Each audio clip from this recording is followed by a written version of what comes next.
បាទអញ្ចឹងអុកស៊ីតគឺជាសមាសធាតុដែលផ្សំឡើងបាទសមាសធាតុដែលបាទដែល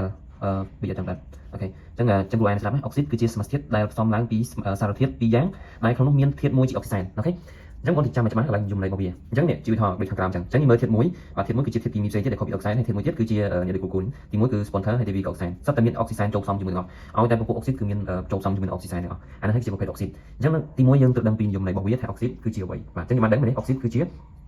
សមាសធាតុដែលផ្សំឡើងពីសារធាតុពីរយ៉ាងដែលក្នុងនោះមានបាទដែលក្នុងនោះមានធាតុមួយគឺជាអុកស៊ីសែននេះដូចគូវិធនខាងក្រោមអញ្ចឹងមាន3អញ្ចឹងតែប៉ុន្តែមានតែ3មានតទៀតអញ្ចឹងគូដាក់ចុចតទៀតមានតទៀតអូខេអញ្ចឹងគេបែងចែកប្រភេទអុកស៊ីតនេះអុកស៊ីតគឺត្រូវបានបែងចែកជា3ប្រភេទបាទជា3ប្រភេទតើ3ប្រភេទហ្នឹងគឺទៅលើអ្វីខ្លះបាទទី1គឺអុកស៊ីតអាស៊ីតឬអុកស៊ីតអាឡូហៈមានន័យថានៅពេលដែលបងអូនចង់និយាយពីអុកស៊ីតអាស៊ីតឬក៏អុកស៊ីតអាឡូហៈបងអូនគ្រាន់តែយកធាតុមួយដែលជាអាឡូហៈទៅបូកជាមួយអុកស៊ីសែនយកធាតុមួយដែលជាអាឡូហៈបូកជាមួយអុកសែនពេលនោះបងអូននឹងទទួលបានបាទអុកស៊ីតអាស៊ីតឬក៏អុកស៊ីតអាឡូហៈបាទពីព្រោះយើងយកអាឡូហៈទៅបូកជាមួយអុកស៊ីសែនដើម្បីបង្កើតបានអុកស៊ីតអញ្ចឹងអុកស៊ីតហ្នឹងគឺជាអុកស៊ីតអាឡូហៈដោយសារតែយើងយកអាឡូហៈទៅបូកជាមួយអុកស៊ីសែនទាំងតួហ្នឹងគឺយើងអញ្ចឹងនៅក្នុងករណីទី1អញ្ចឹង sponsor ឌីអុកស៊ីតនេះឈ្មោះនេះដែលនៅចុងប៊ីករបស់គ្រូណាហើយទី2គឺកាបូនឌីអុកស៊ីតអញ្ចឹង sponsor កាបូននេះនឹងសុទ្ធតែជាអាឡូហៈដល់ពេលយើងបូកជាមួយអុកសែនវានឹងបង្កើតបានទៅជាអុកស៊ីតអាឡូហៈដល់ពេលបន្តមកទៀតគឺសន្ទុះ phosphor oxide បាទនេះនៅខាងនេះគឺ phosphor oxide បាទដោយសារតែវាផ្សំឡើងពី phosphor បូកនឹងអុកសែនអញ្ចឹង phosphor ជាអាឡូហៈបូកជាមួយអុកសែនទទួលបានជាអុកស៊ីតអាឡូហៈអូខេអញ្ចឹងយើងមើលទៅលើប្រភេទមួយទៀតអញ្ចឹងមិនមានតែ3ហ្នឹងនេះគាត់តែជាឧទាហរណ៍ចំនួន3តែវាមានតទៀតឲ្យតែបងអូនយកអាឡូហៈទៅបូកជាមួយអុកស៊ីសែនបងអូននឹងទទួលបានអុកស៊ីតអាឡូហៈឬអុកស៊ីតអាស៊ីតតើនេះយើងចូលទៅដល់ប្រភេទអុកស៊ីតទី2បាទអុកស៊ីតទី2គឺជាអុកស៊ីតបាសឬក៏អុកស៊ីតអាឡូហៈបាទសម្រាប់អុកស៊ីតលោហៈមានន័យថាក្នុងករណីនេះគឺបងអូនយកលោហៈចូលផ្សំជាមួយអុកស៊ីសែន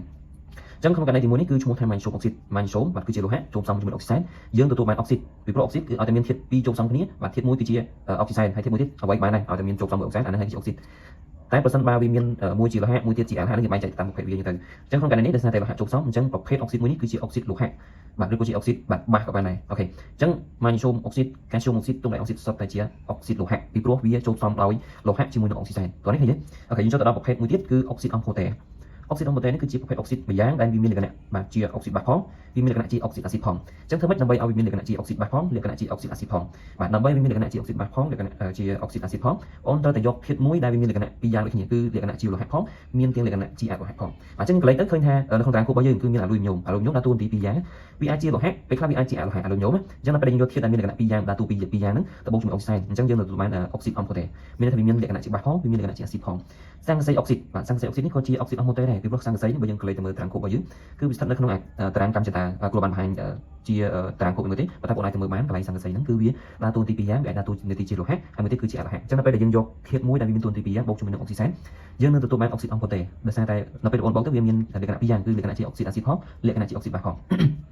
មួយទៀតគឺសំណល់អុកស៊ីតបាទសំណល់អុកស៊ីតនេះក៏ដូចគ្នាដែរគឺវាដើរតួនាទីពីរយ៉ាងដែរគឺជាអុកស៊ីតអាស៊ីតផងជាអុកស៊ីតបាសផងអូខេអញ្ចឹងគ្រូនឹងបង្ហាញ